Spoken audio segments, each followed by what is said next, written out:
സുഹൃത്തുക്കളെ, അങ്ങനെ പിന്നെ സുനിതാ വില്യംസും കൂടെയുള്ള സഹപ്രവർത്തകനും മാസങ്ങൾക്ക് ശേഷം അവരെ പിന്നെ രക്ഷാദൗത്യത്തിൽ പങ്കാളികളായവരോടൊപ്പം അവർ തിരിച്ച് ലാൻഡ് ചെയ്യുമ്പോൾ അതിനെക്കുറിച്ച് ഒരുപാട് ചർച്ചകൾ നടന്നുകൊണ്ടിരിക്കുക. ഇൻ്റർനാഷണൽ മീഡിയാസ് ഇപ്പോൾ ചർച്ച ചെയ്യുന്നൊരു കാര്യം എന്താണെന്ന് വെച്ച് കഴിഞ്ഞാൽ, സുനിതാ വില്യംസിൻ്റെ ഇവിടെ നിന്ന് പോയപ്പോൾ അവർ കൂടെ കൊണ്ടുപോയത് ഭഗവത്ഗീതയും അതേപോലെ തന്നെ പിന്നെ ഗണപതിയുടെ വിഗ്രഹവുമായിരുന്നു എന്നുള്ളതാണ്. അതിനെക്കുറിച്ച് ഭയങ്കര ചർച്ച നടക്കുന്നത്. ചർച്ച നടക്കുമ്പോൾ എന്താ വെച്ച് കഴിഞ്ഞാൽ, ഒന്ന് അതിനകത്ത് ഉള്ള രണ്ട് തരത്തിലുള്ള ചർച്ചകളാണ്. ഒന്ന്, ശാസ്ത്രം വിജയിച്ചൊരു സമയത്ത് എന്തുകൊണ്ടാണ് ഗണപതി വിഗ്രഹവും ഒരു ശാസ്ത്ര പിന്നെ ദൗത്യത്തിൻ്റെ ഭാഗമായി പങ്കെടുത്ത ആൾ കൊണ്ടുപോകുന്നതിനകത്തുള്ള അനൗചിത്യത്തെക്കുറിച്ചാണ് ഒരു ചർച്ച നടക്കുന്നത്. ഇപ്പം നമ്മുടെ നാട്ടിൽ കുറേ കാര്യങ്ങളുണ്ട്. നമ്മുടെ നാട്ടിൽ നമ്മൾ സ്കൂളിൽ ചേർക്കുന്നതിന് മുമ്പ് കുട്ടികളെ അക്ഷരം പഠിപ്പിക്കാൻ വേണ്ടി എഴുത്തിനെടുത്തു. അതെല്ലാ മതത്തിൽപ്പെട്ടവർ ചെയ്യാറുണ്ട്, ഭൂരിഭാഗം പേരും. ചിലരൊക്കെ പിന്നെ അങ്ങനെ ചെയ്യാറില്ല, അവർക്ക് ഇഷ്ടമുള്ള സ്ഥലത്ത് പോയിട്ട്. ചിലർ പിന്നെ ഈ മാതൃഭൂമി മനോരമയൊക്കെ ഇപ്പോൾ നടത്തുന്നുണ്ട്. പണ്ടൊക്കെ നമ്മുടെ നാട്ടിലുള്ള ഏതെങ്കിലും സ്കൂൾ അധ്യാപകരുടെ അടുത്ത് പോയിട്ട് അവർ പിന്നെ എന്നെയൊക്കെ അങ്ങനെയാണ് എഴുത്തിനിരുത്തിയിട്ടുള്ളത്. എൻ്റെ മമ്മിയെ പഠിപ്പിച്ച ഒരു അധ്യാപകനാണ് എന്നെ എഴുത്തിനിരുത്തിയത്, ഹിന്ദി അധ്യാപകൻ. അതേപോലെ തന്നെ ഓരോരുത്തരാണ് പിന്നെ ഇരുത്തിയിട്ടുള്ളത്, എഴുത്തിനിരുത്തുക. അതേപോലെ പിന്നെ ഇപ്പോൾ നമ്മൾ പാല് കാച്ചൽ, ഗൃഹപ്രവേശത്തിന് പാല് കാച്ചും. അത് എല്ലാ മതക്കാരും ഇപ്പോൾ ചെയ്യാറുണ്ട്. അത്യാവശ്യം ഒരു കിണറോ വീടോ പിന്നെ കിണർ കുഴിക്കുകയാണെങ്കിലും വീട് കുഴിക്കുകയാണെങ്കിലും വീട് വെക്കുകയാണെങ്കിലും അതിന് ആശാരിനെ കൊണ്ടുവന്നിട്ട് കുറ്റിയടിക്കും. ഞാനെന്തായാലും ചെയ്തിട്ടില്ല. ഞാൻ കിണർ കുത്തിയത് ഞാൻ തന്നെ കണ്ട പിന്നെ സ്ഥലത്താണ്. എനിക്ക് തോന്നിയ സ്ഥലത്ത് ഞാൻ പറഞ്ഞു, ഇവിടെ വെള്ളം കിട്ടാൻ സാധ്യതയുണ്ടാവും എന്ന് പറഞ്ഞു. ഒരു തോന്നലിൻ്റെ പുറത്താണ്, അവിടുത്തെ മൊത്തത്തിലുള്ള മറ്റുള്ള സമീപ പ്രദേശത്തുള്ള കിണറുകളുടെ എല്ലാം ഇത് വെച്ചിട്ട്. അപ്പോൾ അങ്ങനെ അല്ലാതെ ആൾക്കാർ ഇതൊക്കെ ഒരു ചടങ്ങ് പോലെ ഒരാചാരമായിട്ട് കൊണ്ടെടുക്കുന്നതാണ്. അപ്പോൾ അത് ഫോളോ ചെയ്യുന്നു. പക്ഷേ ഇവിടെ അതേപോലെ ആചാരത്തിൻ്റെ ഭാഗമായിട്ടാണ് റെയിൽവേ ഇപ്പോൾ പുതിയ ട്രെയിൻ വരുമ്പം അവർ പൂജ നടത്താറുണ്ട്. ISROയുടെ പിന്നെ ഈ ബഹിരാകാശ പര്യവേഷണത്തിന് വേണ്ടിയിട്ട് റോക്കറ്റുകൾ ഇതൊക്കെ പോകുമ്പോൾ പൂജ നടത്താറുണ്ട്. അപ്പം ഇതൊക്കെ ചെയ്യുമ്പം ഇവിടെ വലിയ വിവാദങ്ങൾ ഉണ്ടാവാറുണ്ട്. ഹൈന്ദവ ആചാരങ്ങളെ പിന്തുടരുന്നു എന്നുള്ളതാണ് ഏറ്റവും വലിയ പിന്നെ വിവാദങ്ങളായിട്ട് വരാറുള്ളത്. സത്യത്തിൽ ഇതൊരു ആചാരത്തിൻ്റെ ഭാഗമായിട്ട് കണക്കൂട്ടിയാൽ മതി. അതിനകത്ത് വല്ലാതെ ആത്മീയത അതിനകത്തുണ്ട്, കാരണം അവരുടെ വിശ്വാസമായിട്ട് ബന്ധപ്പെട്ട ആത്മീയതയുണ്ട്.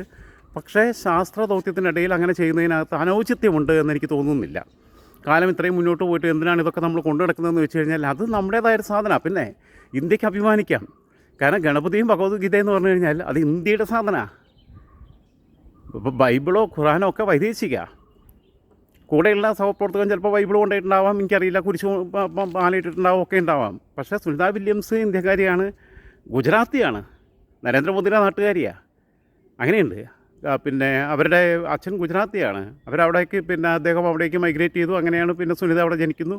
സുനിത വില്യംസ് എന്നുള്ള പേരിൽ നിന്ന് സുനിതയുടെ ബയോ മൊത്തം എനിക്ക് എടുത്ത് നോക്കാൻ പറ്റിയിട്ടില്ല. എന്തായിരുന്നാലും ഇപ്പം ഈ അതേസമയം ആചാരങ്ങളുടെ വൃത്തികെട്ടതും പിന്നെ മതം പറയുന്ന വൃത്തികേടുകളും നമ്മൾ തുടരുകയാണെന്നുണ്ടെങ്കിലാണ് കുഴപ്പമുള്ളത്. ഇതാരെയും നോപ്പിക്കാത്ത പിന്നെ സാധനങ്ങളാണ്. ഇതൊന്നും കൊണ്ടു കിടന്നു എഴുതിയിട്ടോ അല്ലെങ്കിൽ എവിടെയെങ്കിലും തേങ്ങ ഉടച്ചു എഴുതിയിട്ടോ ഒന്നും സംഭവിക്കാൻ പോകുന്നില്ല. ഒരു പൂജ നടത്തിയെന്ന് എഴുതിയിട്ടോ ഹോമം നടത്തിയെന്ന് എഴുതിയിട്ടോ ഒന്നും സംഭവിക്കാൻ പോകുന്നില്ല. അതേപോലെ വേണമെങ്കിൽ നിസ്കരിച്ചാലും ഒന്നും സംഭവിക്കാൻ പോകുന്നില്ല, കുരിശ് വരച്ചാലും ഒന്നും സംഭവിക്കാൻ പോകുന്നില്ല. പക്ഷേ ഈ മതത്തിൻ്റെ പേരിൽ ആളുകളെ കൊന്നാൽ, മറ്റു മതത്തിൽപ്പെട്ടവരെ കൊന്നാൽ സ്വർഗം കിട്ടും, അല്ലെങ്കിൽ പിന്നെ മതത്തിൻ്റെ പേരിൽ മറ്റു മതത്തിൽപ്പെട്ടവരെ കൊന്നാൽ സ്വർഗം കിട്ടും, അവിടെ 72 ഹൂറിമാരുണ്ട്.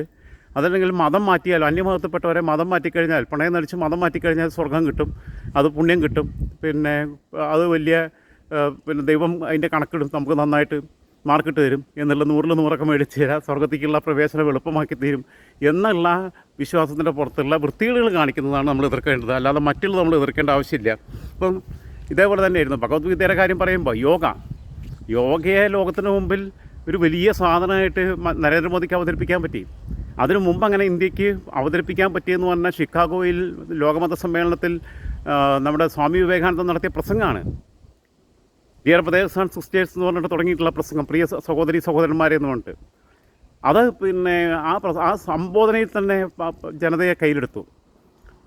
ആ സമ്മേളനത്തിലെ ഏറ്റവും മികച്ച പ്രസംഗമായിട്ട് അത് ലോകത്തറിയപ്പെടുന്നത്. ലോകത്തെ എണ്ണം പറഞ്ഞ 100 പ്രസംഗങ്ങളിലൊന്നായിട്ടാണ് സ്വാമി വിവേകാനന്ദൻ്റെ പ്രസംഗം, ഷിക്കാഗോ സമ്മേളനത്തിലെ പ്രസംഗം അറിയപ്പെടുന്നത്.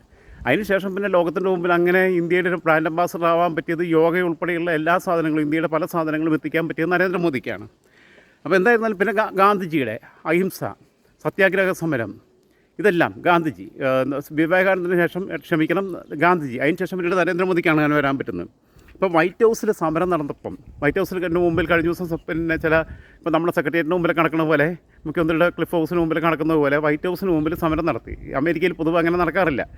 അപ്പം അങ്ങനെ നടത്തിയപ്പം ഇദ്ദേഹം പറഞ്ഞത്, നമ്മുടെ ഭ്രാന്തൻ്റെ പേര് ഞാൻ മറന്നുപോയി, ഡൊണാൾഡ് ട്രംപ് പറഞ്ഞത്, ഇത് ലോക നേതാക്കന്മാർ, പ്രത്യേകിച്ച് മോദിയൊക്കെ ഇവിടെ വരുന്നതല്ല, ലോക നേതാക്കന്മാർ കണ്ടാൽ നമുക്ക് അമേരിക്കക്കാർക്ക് മോശമല്ല, അതുകൊണ്ട് ഇവിടുത്തെ സമരം ഒഴിവാക്കണം എന്നാണ് പറഞ്ഞത്. അതിനർത്ഥം പണ്ട് അമേരിക്കയുടെയും സോവിയറ്റ് യൂണിയൻ്റെയും ബ്രിട്ടൻ്റെയും ഒക്കെ നേതാക്കന്മാരെക്കുറിച്ചാണ് ലോക നേതാക്കന്മാരെന്ന് പറഞ്ഞിരുന്നത്. ഇന്ത്യയുടെ ഒരു നേതാവിനെയും ലോക നേതാവായിട്ട് അങ്ങനെ പരിഗണിച്ചിരുന്നില്ല.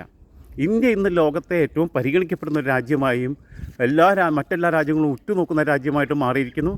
ഒരു ഇന്ത്യൻ വംശജ ഈ ദൗത്യത്തിൽ പങ്കാളിയായതിലും അവർ സുരക്ഷിതമായി ഇവിടെ എത്തിയതിലും, അതായത് 8 ദിവസത്തേക്ക് പോയിട്ട് മാസങ്ങളോളം നീണ്ട, ഒരു വർഷമാവാൻ ഏതാനും മാസങ്ങളേ ഉള്ളൂ, നീണ്ട പിന്നെ വളരെ ദുഷ്കരമായ ഒരു ദൗത്യത്തിൽ പങ്കാളിയായി വിജയകരമായി ഇവിടെ എത്തിച്ചേർന്നതിൽ നാട്ടിലെന്ന് പറഞ്ഞു കഴിഞ്ഞാൽ ഭൂമിയിൽ തിരിച്ചെത്തിയതിൽ നമുക്കും ഇന്ത്യക്കാർക്കും ആശ്വസിക്കാം, അഭിമാനിക്കാം. അതോടൊപ്പം ഭഗവത്ഗീത, ഗണപതി പാൽ കുടിക്കും മറ്റേത് കുടിക്കും എന്നൊക്കെ പറഞ്ഞിട്ടുള്ള വർത്താനമൊക്കെ പറഞ്ഞു കഴിഞ്ഞാൽ ഈ കോപ്പല വർത്താനം പറയുമ്പോൾ നമുക്ക് ദേഷ്യം വരിക.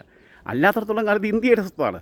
അങ്ങനെ ഇന്ത്യയുടെ ഒരു ബ്രാൻഡ് അംബാസഡർ കൂടിയായിട്ട് ഇപ്പോൾ അമേരിക്കയിലാണ്, അമേരിക്കൻ പൗരയാണെങ്കിൽ പോലും സുനിത വില്യംസിന് മാറാൻ ഈ യാത്രയിലൂടെ കഴിഞ്ഞിരിക്കുന്നു എന്നത് നമുക്ക് നേട്ടം നൽകുന്ന ഒന്ന് തന്നെയാണെന്ന് വിശ്വസിച്ചുകൊണ്ട് തൽക്കാലം നിർത്തുന്നു. വീണ്ടും വരാം.